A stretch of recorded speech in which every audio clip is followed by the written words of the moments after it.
Bien, buenas tardes con todos. Estamos realizando este programa de hoy, lunes 22 de septiembre del 2025.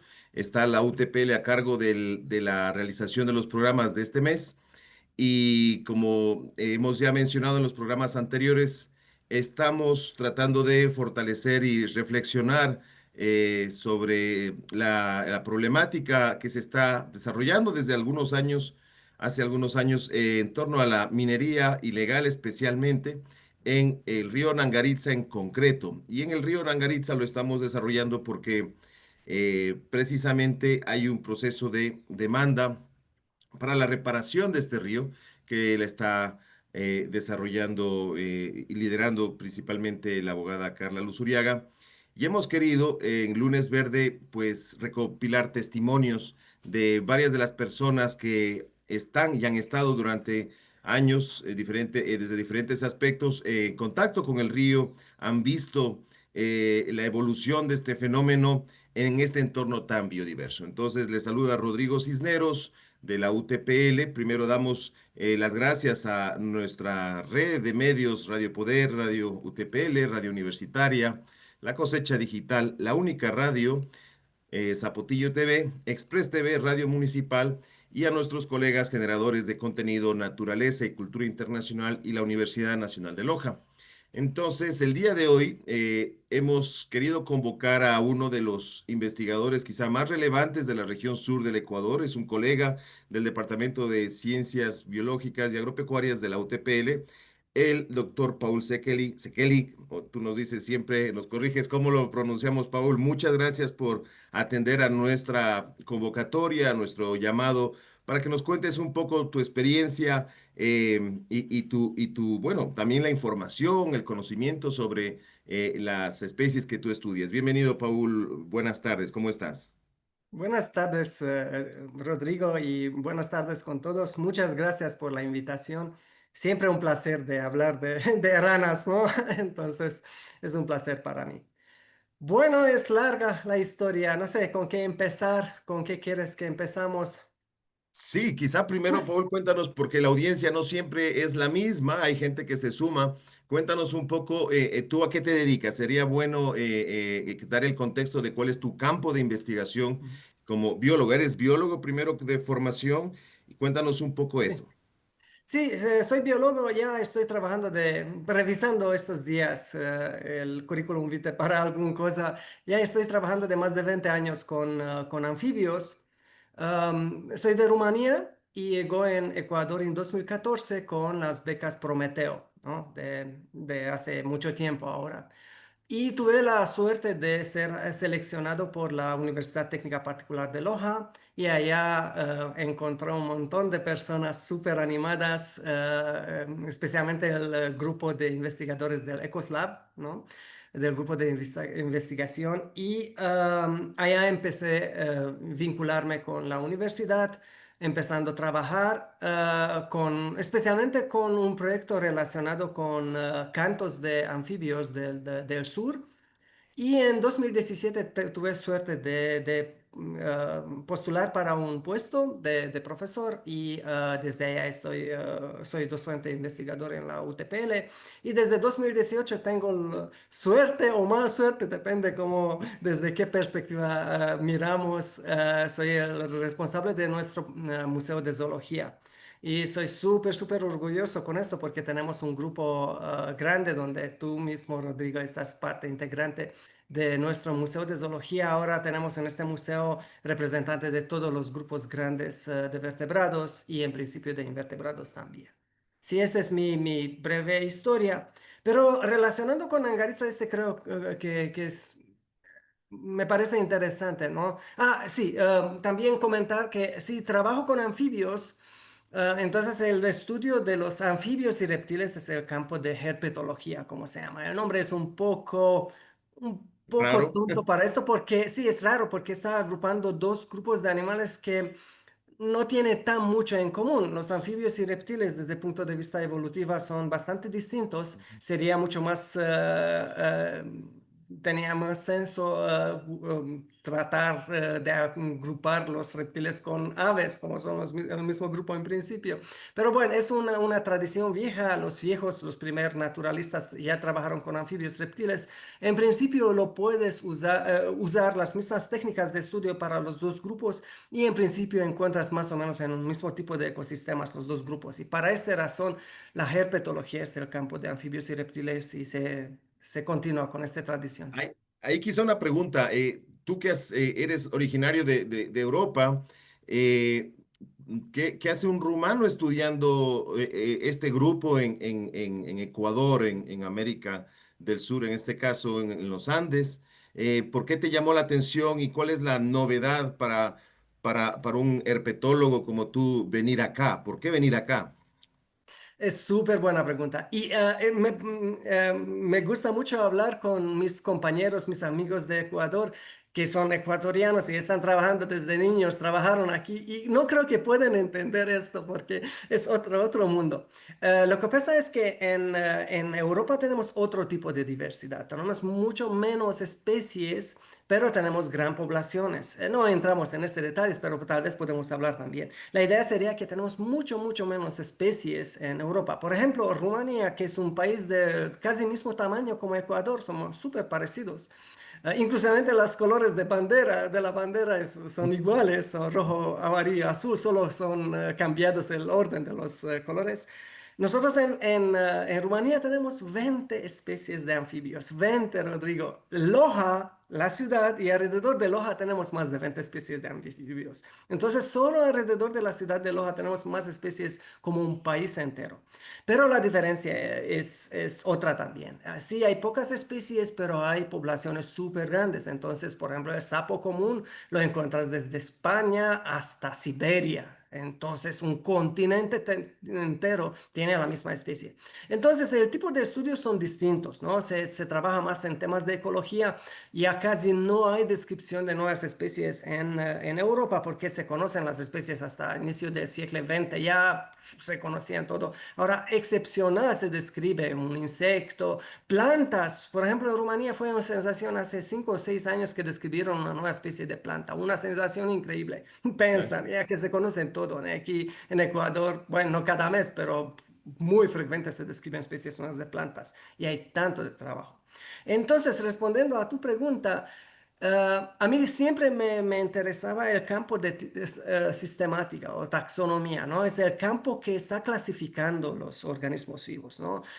¿Y por qué es importante? Es importante porque, bueno, nuestro cerebro funciona de esa manera. Necesitamos tener orden para poder entender y trabajar cosas. Entonces, la primera cosa que hacemos como humanos, estamos catalogando, si estamos arreglando, no sé, cosas, herramientas en nuestra cocina, arreglando que no me gusta hacer desorden, lo ponemos en orden por cosas, la misma cosa hacemos con los organismos también. Entonces, los sistematizamos. Y ese siempre me gustaba. Me gusta la diversidad, me gusta mucho la diversidad de anfibios en particular. Y entonces, como te comento, yo trabajo especialmente con anfibios, muy poco con reptiles, especialmente en mi campo es anfibios. Entonces, siempre me gustaba este campo de clasificar, de conocer las especies, la diversidad, todo. Pero en Rumanía, ¿qué hacer cuando ya se conoce todo? ¿No? ¿Qué conocemos las especies? En principio, con poco suerte, conocemos en qué lugar se reproducen las poblaciones. Entonces, hablamos de otro nivel de conocimiento. Entonces, cuando tuve esta oportunidad de aplicar para la beca Prometeo y llegar en Ecuador, fue una cosa increíble. Y más que no me aceptaron, no podría creer. Y siempre, bueno, y empezando a trabajar en Ecuador, me doy la cuenta que otra imagen tuve mirando desde Rumanía a un país mega diverso como Ecuador. Entonces, ahora estoy aquí, ya son más de 10 años que estoy trabajando en Ecuador y estoy disfrutando terrible todo. Me gusta mucho todo este trabajo. Y quizá para que la ciudadanía nos pueda dimensionar por qué un territorio como Ecuador, Colombia, Perú, que son Brasil, conocidos por esa gran diversidad biológica, ¿por qué tienen, a grandes rasgos, no vamos a entrar en la biogeografía, pero a grandes rasgos, ¿por qué hay tanta diversidad comparado con un continente como Norteamérica, Europa, Asia del Norte, en fin? Claro, para no entrar mucho en biogeografía, como dices, que allá está la explicación, pero en principio para la ciudadanía que debería saber que más cerca estamos de la línea ecuatorial, más es el número de organismos, solo anfibios, no solo anfibios, todo en general. ¿Por qué? Porque las condiciones son mucho mejores en principio, el calor, el sol, la cantidad de sol, ¿no? Como todo, y todo está relacionado, cantidad de humedad y algo de eso. Pero Ecuador y bueno, Perú y Colombia también, pero Ecuador en particularmente tiene una cosa increíble. Siempre estoy como una broma hablando que si tomas una forma del tamaño de Ecuador y empiezas a jugar en el mapa de América del Mm. Sur, yo no creo que encuentras un lugar mejor ponerlo para tener el número más grande de especies. Es impresionante. La cosa es que pasa es que Ecuador tiene un montón de ecosistemas o de formas geográficas, si podemos decir. Entonces, en cualquier dirección, si sales una hora, una media hora, ya se cambian los ecosistemas. Entonces, montañas, en la cordillera tenemos un montón de montañas. Después tenemos bosque montanos más bajo, después tenemos bosque seco, tenemos ambos lados que son distintos, Amazonia y el occidente, la costa, ¿no? Tenemos extra, Galápagos, solo Galápagos para un país sería una cosa increíble. Ecuador tiene también Galápagos. Entonces el número de especies es grande para esta razón. No sé si logró explicar, pero esa es la cosa. Tenemos Ujú. muchas formaciones geográficas que permiten que especies se formen, ¿sí? Claro. Entonces, cuando se forma una línea de montañas, ya se divide el ecosistema y con estas condiciones hay una competencia súper dura entre organismos y hay posibilidad de evolución y de que se producen tantas especies. Y ahí entramos y claro, ya a nivel más pequeñito dentro de este país, aparecen ya formaciones especiales como la Cordillera del Cóndor, que digamos que dentro de esta gran razón geográfica de estar en el trópico, dentro de los trópicos, ¿no es cierto?, en la zona media del planeta, claro, la Cordillera del Cóndor tiene como esta particularidad adicional de antigüedad, son muchos más siglos, milenios, millones de años expuesto a estas condiciones favorables que, por ejemplo, los propios Andes. Entonces es como una especie de una isla adicional más antigua donde han estado evolucionando, pues hay acumuladas más especies y especies muy particulares de ahí, ¿no? Y quizás esa fue una de las motivaciones para muchos investigadores como tú, ir a explorar dentro de este país mega diverso, ir ahí, ¿no? ¿Y cómo fue tu llegada a Nangaritza? ¿Por qué llegaste a Nangaritza? Sí, bueno, aquí quiero comentarles una broma. Bueno, no es broma, es real, pero para que Ajá. entiendan, Es un anécdota. europeo, claro, Ya. un europeo que, y sinceramente yo conocía muchas de las especies, yo conocía las especies de anfibios porque me interesaba, no tan mucho directamente, pero leí y conocía muchas de las especies de anfibios y fui capaz desde el inicio de identificarlos. Pero para que entiendan qué complejidad y qué diferencia. Entonces, cuando llegamos en 2014, primera vez llegamos en Quito, porque allá fue el centro Cenecit y fue como una capacitación para los nuevos Prometeos. Y allá nos quedamos una semana. Y claramente nosotros participamos en este seminarios y todo, pero en tiempo libre, rápido salimos para ver las muchas ranas, porque en ese tiempo fueron 600 algo especies de ranas, de anfibios en Ecuador. ¿Y qué hicimos? Salimos rápido en el Parque Metropolitano del Quito buscando allá dónde son las muchas ranas y claramente una sequía con eucaliptos, con ¿dónde son las ranas? Después de búsqueda encontramos una especie, bueno, dos especies, una fue bastante común, pero hombre, ¿dónde son las ranas? Entonces nos tomaron, sinceramente, y hablamos de biólogos que deberían conocer, sí, no, ya tuvimos yo y mi esposa nosotros doctorados en biología, ya conocíamos, y sin embargo, no entendimos que hay una diversidad impresionante de ecosistemas en Ecuador, y ya entendimos, oye, estamos en una valle interandino seca, como está Quito, que tiene su propia cosas muy específicas, pero no tiene una diversidad como en Amazonia. Nosotros buscando especies amazonianas en Quito, en el Parque Metropolitano. Ahora te parece súper chistoso, pero esa es la realidad. Y después llegando a Loja empezamos a entender que hay tantas cosas. Nos llevaron los compañeros de UTPL a Bosque Seco, en Arenías, en Zapotilla. Empezamos trabajando como el EcoSlab está trabajando fuertemente en Bosque Seco. Y la primer salida en la región amazónica fue en Angaritza. Entonces, allá te recuerdas muy bien que tú trabajaste en este tiempo, tuviste el proyecto de monitoreo de los mamíferos. No me recuerdo exactamente qué proyecto tuviste. Y no de muchos años, tuvieron 2 o 3 años, creo que ustedes organizaron la expedición de Nangariza. Me recuerdo que grabaron un documental y también hicieron este documental. Y allá nos invitaron exactamente con ustedes. Fue primera vez en Nangariza. Y nosotros fuimos, queremos Amazonia, que hay muchas especies. Entonces, este fue el primer vínculo mío con Nangariza. Este fue en 2014 y ya casi cada año nosotros regresamos a Nangariza, porque es un lugar tan impresionante. La cosa más particular, y tú conoces mucho mejor y puedes hablar mucho mejor como yo no tengo todavía este conocimientos de biogeografía y ecología del lugar. Pero de mi punto de vista, Nagaritza es un lugar súper, súper especial porque tiene fauna y flora amazoniana de Amazonas, ¿no? Pero con unas influencias fuertes de los Andes, ¿no? Como sabemos. También que me pareció súper, súper impresionante que es una fauna claramente amazónica, que son especies, en mi caso estoy hablando claramente de anfibios, pero creo que es la misma situación para los otros grupos también, Ujú. que son especies amazónicas, pero a una altitud más grande de cualquier lugar. Muchos de los registros de Nangaritza de anfibios son recordes altitudinales porque es un lugar donde los anfibios están empujando los límites de su distribución, ¿sí?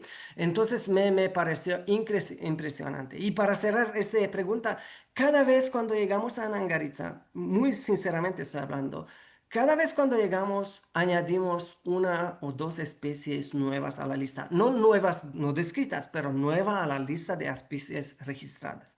Entonces lo que pasa es que hay una diversidad impresionante, pero pienso que el número de individuos es bastante bajo. Como te comento, es el límite. Creo que los anfibios están empujando la límite aquí y antes de cambiarse con las especies andinas. Entonces cada vez encontramos, yo no puedo creer, desde tantos años, casi no hay excepción. Con cada una salida encontramos una especie que no fue antes mencionado en la lista. Entonces Es, ese es fue loco, es loco pensar que, claro, 2014 cuando fuimos, eh,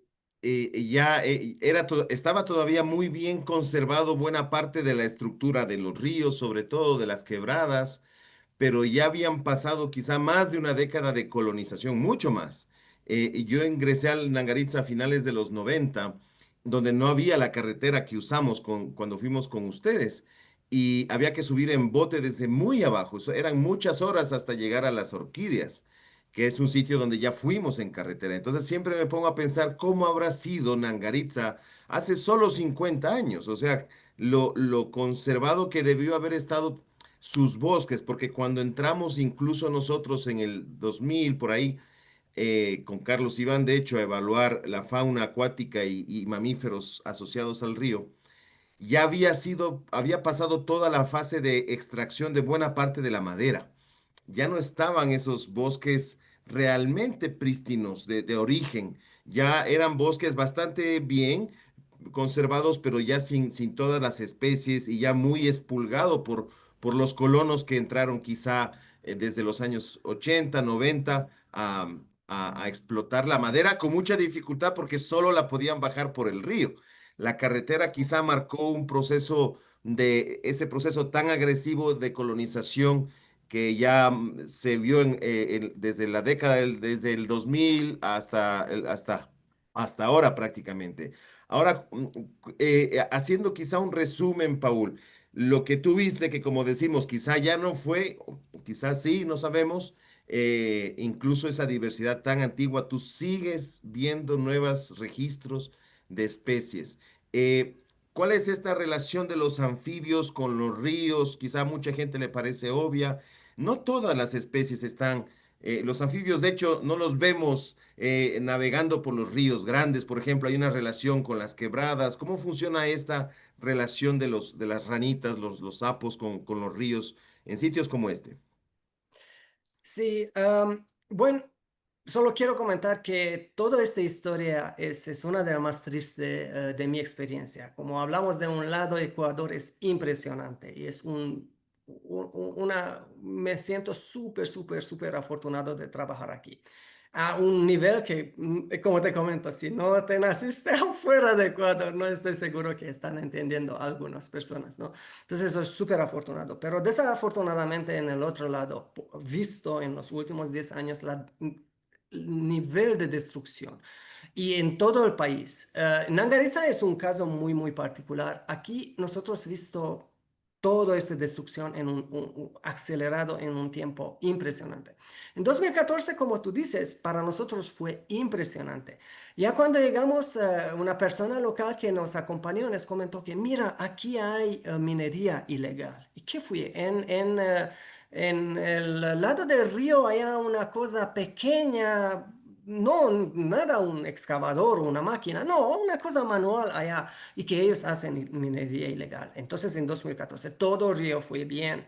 Ahora estoy seguro que fue bastante cambiado comparado con cuando ustedes entraron, pero ya en 2014 fue bastante, bastante bien alrededor de la carretera que todavía no fue lista y llegamos muy difícilmente, creo que en 4 horas, más de 4 horas hicimos desde Loja porque fue parado, se trabajaba todavía con la vía en el mal estado. Entonces el bosque fue allá en el lado del río, en todo. Y cuando entramos, especialmente empezamos nosotros a trabajar en la reserva Maicu, ¿no? De Naturaleza y Cultura Internacional. Pero durante de los años nosotros hicimos inventarios en varios lugares alrededor o las orquídeas, ¿no? Entonces por los tepuyes y alrededor de las orquídeas, pero en Reserva Maicu también.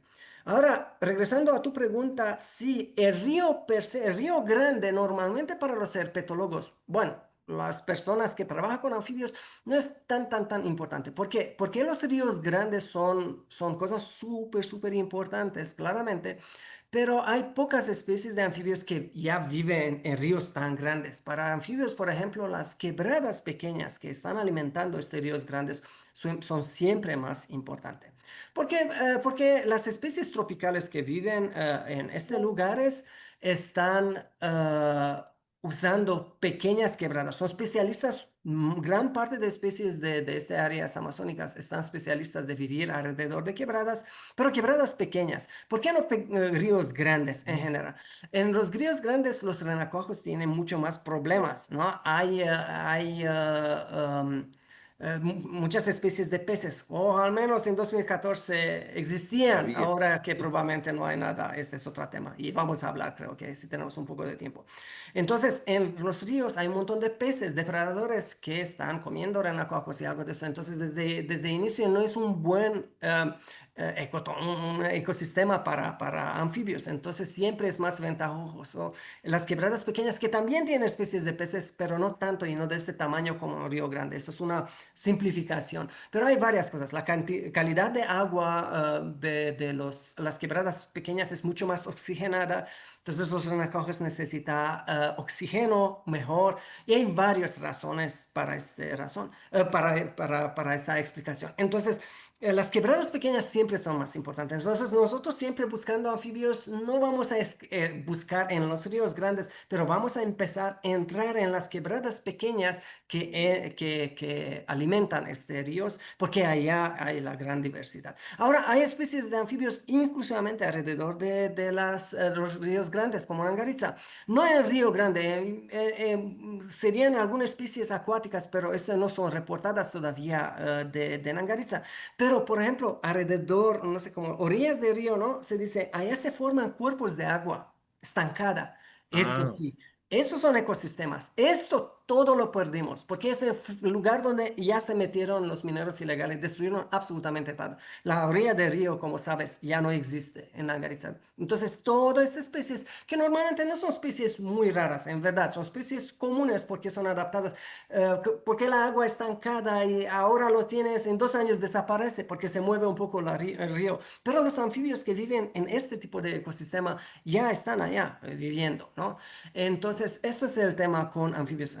Las cosas vamos a decir, más raras o más específicas, no se encuentran en el Río Grande, en caso de anfibios, ¿no? Pero en las quebradas que están alimentando y sus bosques, porque la quebrada sin bosque tampoco nos sirve, porque el bosque lo Ya. necesita como ecosistema, ¿no? Para sobrevivir, para cazar, y la quebrada es súper importante para el proceso de reproducción para los anfibios. Entonces, podríamos pensar que las quebradas las podríamos ver como nuestros vasos sanguíneos. Está el Río Grande como una gran arteria o vena. Luego vienen estas quebradas más pequeñitas e incluso las más pequeñitas al inicio, en las partes altas. ¿Será que cada quebrada y en cada caudal, Paul, hay como un grupo de especies típico para cada una de esta cantidad de agua? ¿Se podría decir algo así? Sí, el nivel de endemismo, ¿no? Nosotros biólogos usamos la palabra endemismo para la ciudadanía. La mayoría creo que saben, pero endemismo significa que una especie se puede encontrar a un lugar o solo en Ujú. este lugar. Claramente no es tan bien definido esto porque puede ser una especie endémica para Ecuador, que significa que se encuentra solo en Ecuador, pero puede ser que es endémica para provincia Zamora, o mejor, está endémica solo para Nangaritza, que significa que la especie no se encuentra solo en Nangaritza, ¿no? Entonces, sí, estas quebradas y las montañas permite, como le comentó al inicio, que se forman algunas especies y Ujú. muchas veces esas especies son endémicas o se Solo encuentran están solo en ahí. este lado. Hay algunos grupos de anfibios que tienes la montaña separada por una quebrada. En un lado hay una especie, en el otro lado es ya otra especie. Esta quebrada pequeña con sus cambios que produce es suficiente como una barrera reproductiva entre las dos poblaciones y en mucho tiempo, estas dos poblaciones se separaron, especies distintas.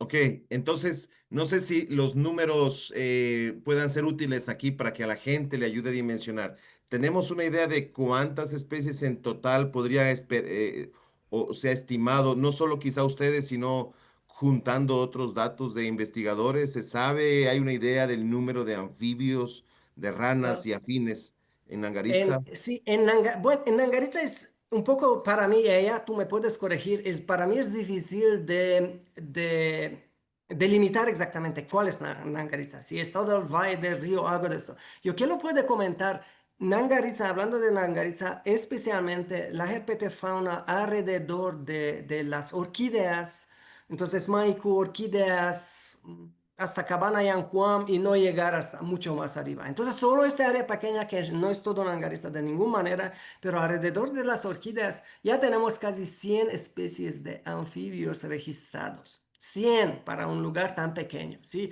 Y estoy seguro que hay muchas especies más que deberían registrarse. Ahora, en caso de Reserva Maiku, porque aquí me gustaría hablar un poco. Año pasado empezamos con Naturaleza y Cultura un programa de monitoreo, de revisión de las especies de anfibios de la Reserva Maicu. Como sabes, y tal vez la ciudadanía tal vez sabe, Reserva Maicu es mucho más pequeño comparando con toda esta área. Son solo del otro lado, como están las orquídeas en el otro lado de Nangaritza, está la reserva. No es muy grande, pero es súper, súper, súper importante. Desde el punto de los anfibios es una cosa, pero es importante para un montón de grupos. Para anfibios es súper importante porque ya ahora tenemos al menos dos especies de anfibios que se encuentran en todo Ecuador, solo allá. No hay ningún lugar en Ecuador. Estoy hablando solo de dos, pero seguramente hay más. Ambas especies fueron descritas de Perú, ¿sí? Lo que tenemos en el otro lado del Perú, pero Ecuador no lo tiene no solo Nangaritza, solo Maicu, Reserva Maicu lo tiene, ¿sí? Entonces, dentro de Reserva Maicu tenemos unas 60 especies de anfibios, ¿sí? Aquí puedes ver también la diferencia que él comentó que a todo el área hay alrededor de 100 y en Maicu tenemos 60, pero es muy probable que muchas de estas especies que me falta todavía están en Maicu, pero ¿por qué no tenemos los números totales? Me podrían preguntar. Es súper complejo. El ecosistema es tan complejo porque cada vez cuando sales en el campo vas a encontrar otras cosas. Este me parece muy, muy, muy, muy interesante trabajando en una región biodiversa como de Margarita, por ejemplo. Lo que pasa es que hay especies relativamente comunes que probablemente cada vez cuando vas a salir vas a encontrarlo. Pero hay un Ujú. montón de otras especies que tiene un tipo de actividad en algunos.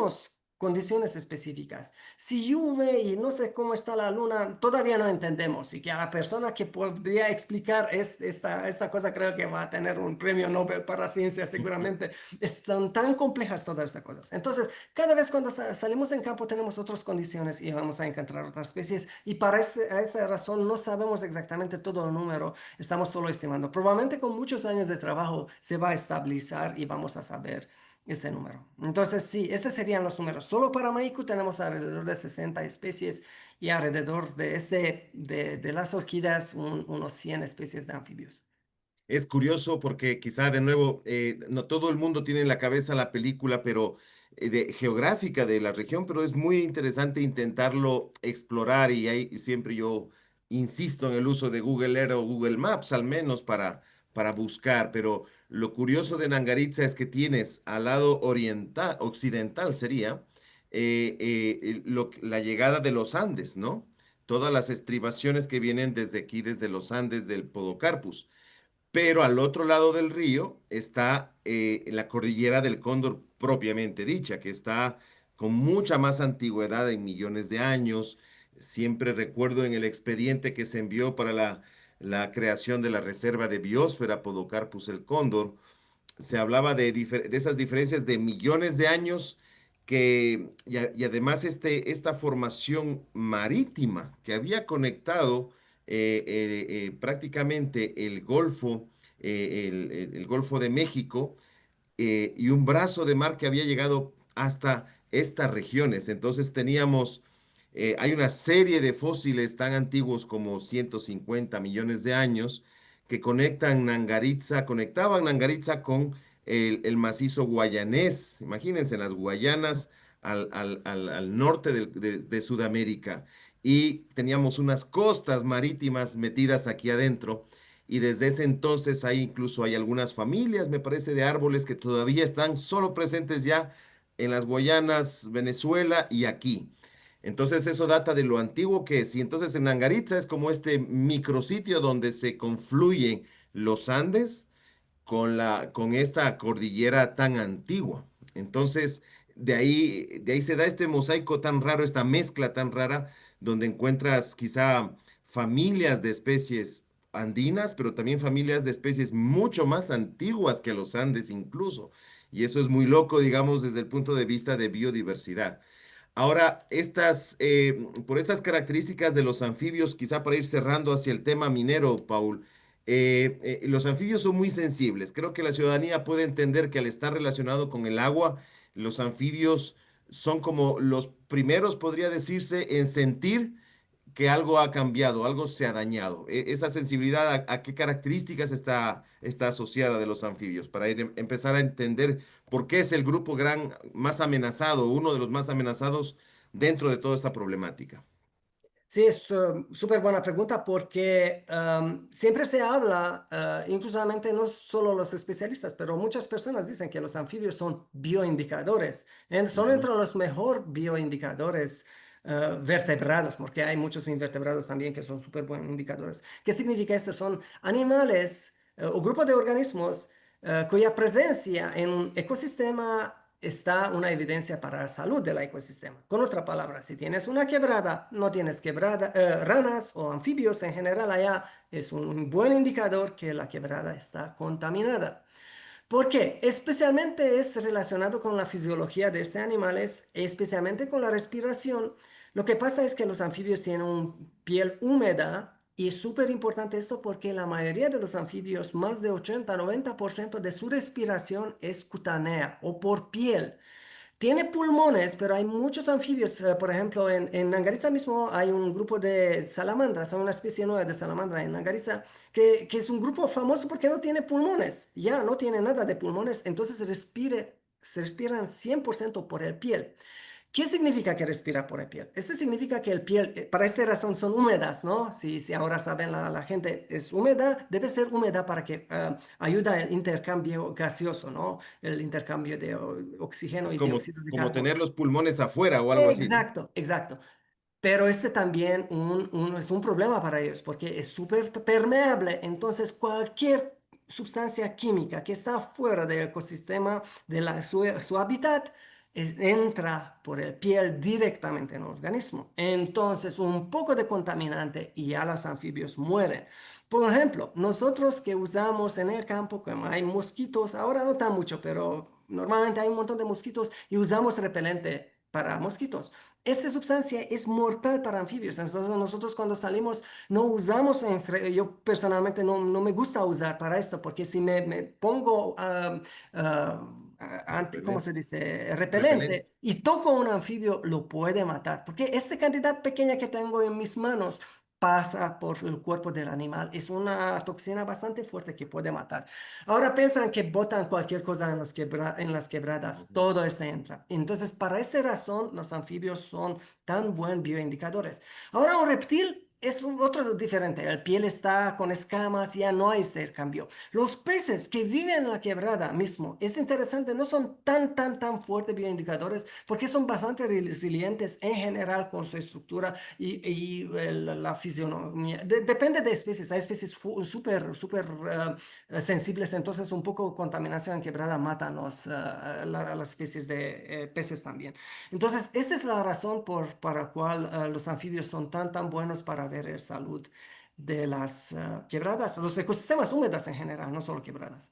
Entonces tenemos hasta el momento descritos dos grandes fenómenos de destrucción de esas especies y de sus poblaciones. Por un lado, la destrucción del hábitat en sí, porque no sé si la ciudadanía, yo creo que al día de hoy, con la experiencia que se ha visto en el río Napo, en el mismo río Zamora, en el río Yacuambi, pues más o menos la misma realidad es lo que pasa en Angaritza, ¿no? Retroexcavadoras moviendo todo el sustrato, todas las orillas, sacando la tierra, lavándola, filtrándola y liberando y mezclando químicos para extraer los minerales, los metales, ¿no? Entonces, por un lado tenemos esa destrucción masiva del hábitat de orillas, sobre todo, pero todo el río, porque a la final, como van moviendo las orillas, el agua del río empieza a hacer el resto del trabajo de destrucción. Se le cambia el cauce y entonces el río se mete a veces al bosque y el propio río, que quizá era más estable antes de que se lo toque, empieza a romper y a llevarse bosques enteros por el propio hecho de haberle movido el cauce. Y tenemos por otro lado el tema de la contaminación, ¿no? Esta contaminación, la química, pero no solo la química, porque también sumado a la entrada de los mineros está toda la actividad humana, la contaminación que generamos al montar un campamento sin condiciones de salubridad, que vamos tirando basura, tirando químicos, combustibles, aceites, todo lo que está asociado a las maquinarias que están entrando ahí sin ningún control, sin ninguna regulación del Estado, sin ninguna, nada. O sea, la minería ilegal es una situación quizá extrema de destrucción sin control, porque no hay nadie, nada regulándolo. La semana pasada teníamos la suerte de contar con una investigadora, una periodista, Gabriela Verdesoto, que nos contó todo el proceso que ella hizo de entrevistar a los habitantes de Nangaritza, especialmente habitantes Shuar y contaban todo el proceso de llegada de la minería, cómo ellos pasaron de ser mineros, perdón, protectores de la naturaleza a mineros, porque también se hicieron mineros. Y nos contaron todo ese fenómeno social asociado a este crecimiento desorganizado de la minería. Entonces, ¿cuánto? Yo sé que a lo mejor no hay un estudio, Paul, de cuánto se ha perdido, pero ¿tendrías una idea de estas 60, 80 o 100 especies que pueden estar en torno a estos sitios, que a lo mejor se va repitiendo el fenómeno en todo el río, ¿no? Porque el río, como bien decías, es más allá de las orquídeas, Maiku. ¿Qué porcentaje tú sientes que con esta destrucción, con este tipo de actividad, se pierde? ¿Se pierde todo? Quizá queden dos, tres especies muy resistentes o se perderá todo. ¿Cómo está eso? Bueno, es complicado porque Ujú. ya está destruido terrible en Angaritza, pero todavía hay bosques y muchas quebradas están bien, todavía, ¿no? Pero quiero contarlos rápidamente, no sé cuánto tiempo tenemos más, pero quiero presentarlo un caso muy específico y creo que la ciudadanía va a entender bastante bien. Entonces, desde 2014, como te comentó, nosotros empezamos y llegamos casi cada año. Casi no fue un año que no llegamos. Si no llegaron nuestros compañeros de Europa y siempre lo llevamos. Nangaritza es un lugar que deben ver. Si llegan turistas una vez en Ecuador, yo quiero que mi familia o mis amigos o mis compañeros, mis investigadores, de ley, 2, 3 noches deben quedarse en Nangaritza porque es una cosa impresionante. Entonces, Ujú. cada año he visto cómo el río está destruido cada vez. Y cada vez fue, oh, no puedo creer, entraron aquí también. El río está destruido. Cuando empezamos en 2014 fue un puente, ¿recuerdas? Para pasar en Reserva Maipo. Un puente que costó, creo que un montón de dinero. Hace un par de años se destruyeron este puente, ya que son cosas de naturaleza que para algunas personas tal vez no importa, pero son cosas de la comunidad, de inversión y algo. Cayó el puente, nadie fue responsable para esto. Ahora sin bote no puedes cruzar el río o hay una tarabita para pasar. Ese es solo una paréntesis, ¿no? Entonces, cada año he visto como el río está violado, esa es la palabra, está destruido todo, moviendo todo, huecos en todo lado, toda la gente metiéndose y destruyendo el río. Y que he visto primera vez es que este ecosistemas temporarias de este aguas estancadas alrededor, esas ya fueron primeras que desaparecieron, ya no cantaban los anfibios en este lado, este fue el primer cosa. Bueno, Síntoma. pasaron los años, sí, y siempre pensamos que, ok, están destruyendo, está terrible. La fauna de peces, ya creo que lo perdimos con toda la basura, uno que destruyeron físicamente la quebrada, se cambió completamente, ahora no reconoce ese río, no es el río que fue antes, destruyeron completamente como tú muy bien comentaste. Y con las contaminantes creo que ya no hay peces, no sé qué peces hay allá. Si hay peces son súper resilientes y la gente si comen o consumen peces es un peligro allá para la salud. Es una otra tema y hay expertos más que pueden hablar de esto. ¿Qué impacto tiene allá? Un par de personas está sacando oro para ellos mismos y están matando hoy en tiempo, están matando generaciones enteras de personas, niños y todo que está arriba. Ese es un tema social que ni siquiera es de dónde empezar. Entonces yo voy a quedarme solo con mis ranas Sí. para presentar la cosa. Entonces, llegando el río destruido, pero siempre fue ese que al menos dejan las quebradas en paz donde son nuestros queridos anfibios están allá y podemos trabajar. Entonces, año pasado, al inicio de año, fue en enero, que empezamos con naturaleza y cultura, nos comentaron, oye, naturaleza y cultura me pidió, no empezamos a hacer ver qué pasa con los anfibios de la reserva. Otra vez, estoy hablando Ujú. de la reserva pequeña Maicu, no de toda la área, que está más o menos conservada. Ellos pueden hacer algo para la conservación, no es una reserva. Y especialmente dos especies de ranas súper importantes para la reserva. Una es una especie de atelopus. Los atelopus son un tipo de sapos, como podemos decidir comúnmente, pero son entre los más amenazados grupos de anfibios del mundo. Ecuador tiene un 20 algo, 25, 27 algo de especies de anfibios. Todos son en peligro de extinción, algunos peligro crítico de extinción y más de esto, muchas especies ya no fueron encontradas de los 90. Tenemos no me recuerdo, no quiero hablar tonterías, pero un 5 o 10 especies que no lo encontramos de los 90, porque son súper sensibles a todo el cambio, contaminación, destrucción de ecosistema, pero más de esto, desafortunadamente, son anfibios súper sensibles a una enfermedad, es un hongo que está matando a los anfibios. No entramos en detalles, pero es uno de los grupos más amenazados de anfibios, no solo en Ecuador, en el mundo. Entonces, en Maicu existe una población de este tipo de sapo, se llama jambato, le dicen ustedes comúnmente, y es una especie que todavía no está descrita, con otras palabras, no tiene nombre científico. Se conoce que tiene un par de poblaciones en el sur de Ecuador y un poco en el norte de Perú, pero es bastante complicado de Ujú. describir, no entramos en detalles, pero sabemos que es una especie en peligro de extinción, no está descrita y Maico tiene es fortunada de tener una población bastante saludable. Entonces, una fue esta especie que lo monitorizamos e intentamos ver qué tan grande es la población y qué saludable es. La segunda es una rana de cristal, probablemente la más bonita ranita de cristal de Ecuador. Es una especie, se llama Centrolene charapita. Charapita es un ají de Perú, de color amarillo es como las manchas amarillas de esta ranita de cristal. Para eso los peruanos cuando lo nombraron una especie es por un nombre de charapita. Y Maicu tiene la única población de esta especie en Ecuador. Entonces, si quieres ver charapita, solo en Maicu, no en Nangaritza en otros lugares, solo en Maicu hasta ahora. Ahora que podría ser un poco afuera, es muy probable, pero hasta ahora no lo encontramos solo en Maicu.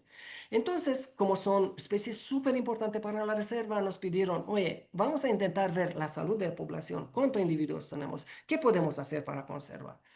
Y nosotros súper felices que ya trabajamos, vamos a ver un listado de especies que tenemos allá y ver la salud de estas dos especies. Y empezamos desde enero trabajando y una primera fase para ver una salud de la población es contar cuántos individuos tienes, ¿no?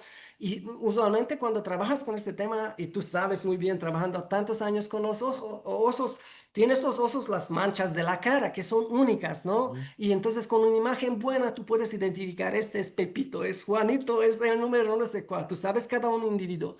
La misma ujú, cosa, ¿a qué sirve esto? Si no sabes cada un individuo, es súper difícil de estimar el tamaño población. Porque tú sales en campo y encuentras el mismo animal y lo cuentas y te da que tienes 1000 individuos cuando en realidad tienes 10. No, estoy exagerando, pero esa es la idea. Entonces fue súper importante de intentar identificar en individuos. Desafortunadamente, ambas especies tienen manchas súper específicas en la espalda. La ranita de cristal no tan mucho, pero es suficiente para identificar. Pero el jambato es un caso particular. Tiene unas manchas tan claras, tan buenas. Es una ranita negra con manchas amarillas o al revés. No, es amarilla con manchas negras y con rojo. Es un animal súper bonito. Ese manchas me permite identificar. Entonces, ¿qué hicimos nosotros? Salimos en campo sin tocar casi los animales para no influenciar nada, no pasar enfermedades. Y empezamos a tomar fotografías con el dorso del animal. Una vez que tenemos la fotografía del dorso, podemos comparar la fotografía así. Ah, esto, este individuo, esto. Teniendo suficiente de esta información, podemos estimar finalmente el tamaño poblacional. Entonces, regresando al tema de hoy. Año pasado, en enero, empezamos a trabajar y ya tomamos. En 3 noches tuvimos una suerte porque la actividad de estos animales también puede salir y no hay un animal porque son escondidos y en otra noche son activos. En 3 noches logramos identificar un 50 individuos únicos, ¿sí? Y regresamos después de un tiempo y algunos lo reencontramos, se movieron 200, 300 metros para allá. Y fuimos súper impresionados que, ok, con esto en un par de años vamos a tener la estimación bastante bien de la población. Para que en octubre, entonces te comento, en 3 noches encontramos un 50 individuos. Para que en octubre me llaman de Naturaleza y Cultura que, oye, tenemos mala noticia, entraron los mineros en la quebrada Maipo. La quebrada Maipo exactamente la frontera norte de la reserva, ¿sí? Es una quebrada maravillosa con agua súper limpia y todo que es perfecto como hábitat de reproducción para estas ranitas, para ambas. Tiene renacuajos que viven en la quebrada. Y nos enviaron imágenes con la agua allá. Y después compañeros del UTPL, pero también del Centro Hambatu de Conservación de Quito, que es especialista en este sapos, llegaron allá para ver qué pueden rescatar más. Lo que pasó, yo desde allá no fui, fueron mis compañeros y me da un dolor increíble regresar allá, en este lugar. Um, Entraron, el lado izquierdo que es afuera de la reserva, es verdad, lo destruyeron completamente. En un par de días, con retroexcavadoras y con máquinas que entraron, ahora es como una avenida, no hay nada de vegetación. La quebrada no lo reconoces, la quebrada que fue limpia y pasaba por allá, no existe ahora. Hay un poco de agua por aquí, un agua, está completamente el río ¿cómo se llama? El caudal de la quebrada completamente destruido. La parte de la reserva todavía tiene revegetación, pero se metieron por allá también. Entonces fue una cosa increíble que destruyeron el lado que es una propiedad privada o algo de esto puede entender, pero que afectaron la reserva es una cosa increíble. Y creo que hablaste o tal vez vas a hablar con Naturaleza y Cultura que te comenta este problema súper, súper. Ya ni siquiera la propiedad no importa en este caso y entran en cualquier lugar. Entonces fuimos hace un par de meses contamos individuos. Entonces nuestros compañeros con los compañeros de Hambatu fueron 6 noches, creo, 7 noches, y buscaron. Y desde Hambatos, que nosotros en 3 noches encontramos 50, En 6 noches encontraron 3 individuos. Ningún individuo fue entre las fotografías de los animales que encontramos. Y eso no. Y claramente lo encontraron en vegetación más arriba donde los mineros no llegaron. Entonces, la primera cosa es que seguro al menos la mitad de la población que fue en este lado probablemente lo mataron allá, entrando con las máquinas, destruyendo físicamente, ¿sí? Esa es una cosa. Ese es súper grave que el ecosistema, pero vamos a decir, pero no sabemos qué votaron en esta quebrada. Entonces, yo creo que para generaciones, para los siguientes, no tengo idea cuántos años, el agua está destruido, los ecosistemas donde los renacuajos vivieron están destruidos. Con poco suerte, la población está ya en el lado de la reserva, pero creo que está comprometida, ¿cómo se dice? Está destruido la posibilidad Ujú. de reproducirse en el siguiente par de años. No sabemos qué botaron los mineros en el agua. Si contaminaron con mercurio o algo de esto, allá creo que un par de generaciones no vamos a tener renacuajos viable y nada. Y eso hablamos de 2 especies. ¿Qué con peces, invertebrados, mamíferos, aves, todo que depende de esta quebrada? No puede tener. Entonces, lo siento que hablo mucho con esto, pero este es un No, caso súper concreto. El impacto fue allá. La naturaleza, lloraban allá la gente. Nosotros ni siquiera, ¿qué vamos a hacer? Hacemos las maletas y ah, pasó estoy, algo. estoy, com- estoy Ah, sí. compartiendo tu Ah, pantalla. ok, sí. Ah, qué Para que chévere. los que pueden estar y nos ven luego en diferido, estoy ahora compartiendo algunas imágenes que me pasó Paul. Cuéntanos qué es lo que estamos viendo ahora en pantalla. Sí. ¿Qué especie? Cada, Sí, ese es el jambatu que lo comentó, entonces sí, podremos decir que son amarillos con manchas negras o con negro con manchas amarillas, pero no, las manchas son más negras, podemos decir. Cada un individuo en esta fotografía son adultos y tiene un código, cada uno es otro animal. Como le comento, esta mancha súper específicas me permite súper fácil identificar cada un individuo. Entonces no tiene nombre, no es Pepito Juanito, pero tiene un código único con cual podemos identificar. Ninguno de estos animales ya no fueron encontrados este año, al inicio, en enero, fueron los compañeros, en octubre entraron los mineros. No encontraron ya casi Ninguno de estos no fueron nada, encontrados. Bueno, encontraron 3 individuos, pero te comento pero más arriba donde los mineros no entraron. Entonces así es era, muy probable que este animales. Sí, así en era la el primera río imagen cuando que puse. entraron ustedes, así como está Esto esta es foto. creo que en febrero entramos en una de las salidas en la quebrada Maiku, que pueden ver, es la quebrada Maiku buscando, entramos por la día y en la noche regresamos buscando ranas. Y la siguiente imagen, como puedes mostrar, es la quebrada como está ahora. Que ¿Sí? esto es Ya muy no puedes importante. ver. Sí, o sea, la ciudadanía tiene que ver la diferencia, ¿no? Así luce naturalmente una quebrada amazónica.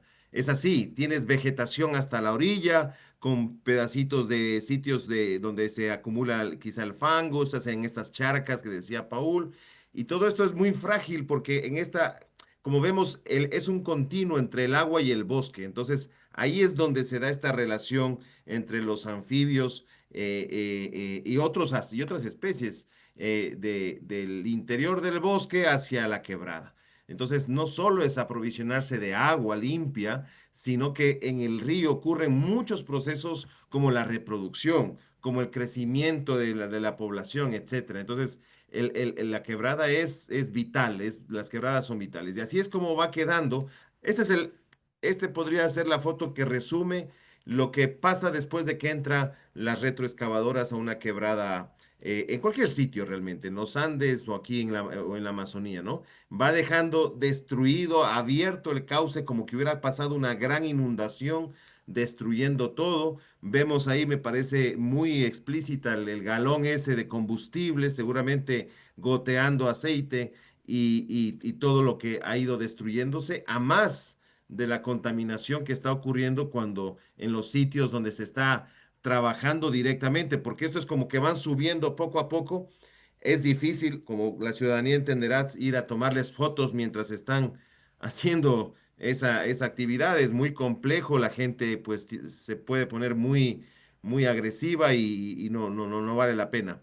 Esta es la otra ranita, la otra especie, la Sí, charapita. es la ranita de cristal charapita. Sí, estas manchas también no son tan evidentes como en otro, pero son suficientes para que me permita identificar los individuos.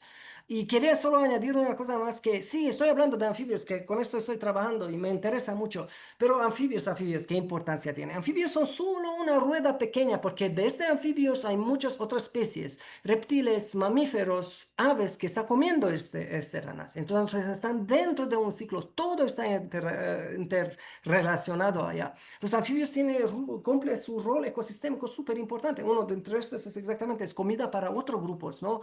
Y entonces te cae todo, desaparece un grupo, desaparece en cadena todo, el impacto está grande. No hablamos de insectos, de plantas, de qué fueron destruidos con esta quebrada. Este es un caso específico para anfibios porque con este trabajamos, como te comento, pero la situación es terrible. Ahora necesitamos regresar y vamos a regresar, pero sinceramente me da una pena, un mal sentido de regresar allá. No quiero ver cómo se quedó ahora esta maravillosa quebrada y hasta dónde llegaron. Nos explicaron que llegaron bastante arriba.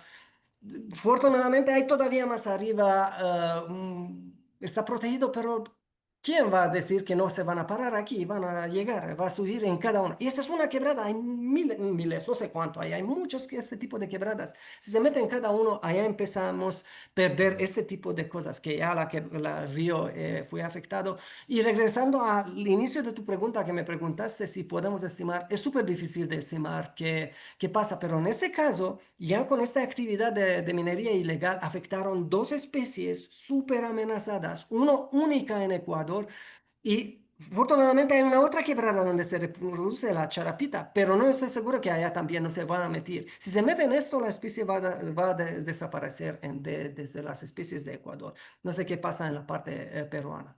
Entonces, el impacto Eso es lo concreto loco. Eso es es lo loco, Paul. absolutamente loco. Porque ya, o sea, yo algo que he tratado también de decir en otras entrevistas es que ya se nos acaba el país. O sea, es que más arriba para el conocimiento de la ciudadanía ya está la frontera. O sea, estamos explotando hasta el último rincón que nos queda de territorio y contaminándolo. Explotando y contaminando. Y eso entra para los dos bloques de minería, la minería ilegal, que es un desastre, pero la legal también. O sea, los yacimientos minerales que se están explotando en la cordillera del Cóndor están llegando hasta el borde mismo de la cordillera. Entonces, no nos va a quedar nada. O sea, estamos ya comprometiendo todo lo que nos va quedando de biodiversidad, lo poco que va quedando de biodiversidad, de agua para las comunidades que habitan ahí. El dinero sigue siendo bastante cuestionado, el cuánto se queda y cuánto realmente apoya al desarrollo real y sostenible de esa gente de donde se están sacando los recursos minerales en este territorio. Quizá para finalizar, Paul, ¿qué esperarías que pase? Incluso si puede sonar como fantasioso, porque no sé si, yo creo que ya te habrás dado cuenta, lamentablemente, de las partes oscuras de nuestro querido Ecuador es que pues la ley no siempre se aplica. Tenemos una constitución muy garantista, muy interesante, que le da derechos a la naturaleza, pero en la práctica vemos que esto es casi, casi una burla. Entonces, quisiera escucharte como alguien que está ya una década en este país, le está maravillado con lo biodiverso, pero también ha vivido de cerca esta historia que nos has narrado de quizá de frustración de ver cómo se destruye. ¿Qué esperarías que pase? ¿Cuál sería el proceso, digamos, lógico que debería ocurrir ante ante estos hechos? Claro, eso es complicado. Entonces, nosotros llegamos de un país, Rumanía, que tiene sus problemas, ¿sí? Tenemos casi la misma problemas. Estamos, Rumanía como un pequeño Ecuador para Europa, porque es uno de los más diversos países de Europa. No sé si sabían, pero es súper diverso, con muchos bosques, con los Cárpatos y con Danubio. Tenemos muchas cosas, pero la misma cosa, mucha corrupción, destrucción, no aprendemos nada de qué hicieron en Europa de Oeste, donde ellos ya destruyeron absolutamente todo y ahora invierten un montón de dinero para recuperar que pueden, y es mucho más fácil, muy más difícil, cuando sería mucho más barato solo mantener. Y hacemos exactamente los mismos errores, no entendemos el valor de la naturaleza. Y yo lo sé, es súper complicado y no tenemos tiempo de entrar en esto, que la gente no puede vivir solo con conservación y algo de eso, pero hay soluciones. Bueno, regresando a esto, sin embargo, ¿qué pasa en Ecuador? Está súper frustrante. El sentido cuando hablo con los compañeros y todo, las palabras que me viene, Ecuador es un país sin dueños. Lo siento, no hay nadie responsable. El Estado es inexistente. No puede pasar esto. Nadie importa, nadie está responsable. Un par de personas está ganando dinero para un par de años. No sé qué, que ni siquiera no creo que están haciendo algo útil con este dinero a sufrimiento de miles, si no millones de personas. Esta es la imagen de Ecuador. Un par de personas y allá no es la culpa en principio de ellos, el Estado, o no sé, gobernantes. No quiero entrar en política y poner allá quién. El Estado es impotente. No existe Estado que puede hacer. ¿Cómo hace que entra la gente y destruye un bosque? Entonces, en un país como Rumanía, que tiene varios problemas de corrupción, algo, no podría pasar algo de esto, que yo entro en un río y empiezo a destruir. Sí, también no tenemos este problemas como tiene Ecuador allá que te matan en las calles en Guayaquil, no, no entramos. En realidad en Rumanía si muere una persona por año por armas, es un caso súper especial, no tenemos armas, no hay nada. Es otro contexto social, no podemos comparar. Entonces, sí, yo no sé qué va a pasar, no tengo nada de optimismo, pero para finalizar en una cosa optimista, para mí fue impresionante. Recuerda que tú organizaste este clase para tus estudiantes y llamaste a Felipe Serrano, el presidente de Naturaleza y Cultura Internacional, y le comentó, hombre, ¿cómo pueden trabajar todavía cuando vean esta destrucción? Invierten tantos años de trabajo, no hablamos de dinero, de años y trabajo duro para conservar y en 2 días te entran y te destruyen. ¿Cómo pueden continuar? Y me gustó mucho la tema y la respuesta de Felipe. Sí, está mal, no podemos hacer muchas cosas, mucho cuidado ahora, es más importante la seguridad, temas que no te puedes meter ahora, es seguridad personal que te pueden matar allá si te metes en algún Ujú. lugar. Pero oye, todavía tenemos muchos bosques, todavía tenemos muchas quebradas que podemos conservar. Y tal vez ese sería el mensaje. Necesitamos ser optimistas. Es verdad, es súper difícil y yo me pienso que soy optimista, pero en este caso no veo mucho futuro, desafortunadamente. Pero necesitamos intentar ser más optimistas posible y todavía hay que se puede hacer. Todavía tenemos muchos valores que se podría conservar y necesitamos enfocarnos nuestro tiempo y energía en esto, conservar que todavía hay. Rescatar el esfuerzo de gente como Carla, que activa ese marco legal que nos puede dar una cierta esperanza adicional para que en medio de todo este abandono y ausencia de Estado haya una reacción, porque no solo se necesita investigadores comprometidos como tú, gente tan comprometida como la de Naturaleza y Cultura Internacional, sino que necesitamos a un Estado, porque solos es casi, casi arar en el mar. No se puede dar un paso firme si no hay ese contexto de algo de respaldo del poco Estado que nos queda. Entonces, yo también tengo como muy poquitas esperanzas, pero mm, me quedo con esas mismas palabras.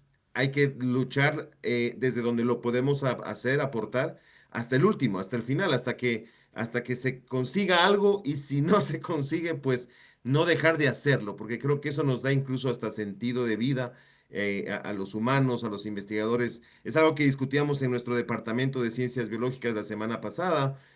No podemos quedarnos de espectadores ante este drama en el cual la historia finalmente nos va a juzgar, nos va a cuestionar qué hicimos, qué intentamos hacer. No quiere decir que vamos a solucionar el problema, no tenemos una vara mágica, pero al menos revelar la información, revelar el problema que está ocurriendo. Así que te agradezco mucho, Paul, tu tiempo de contarnos tu experiencia.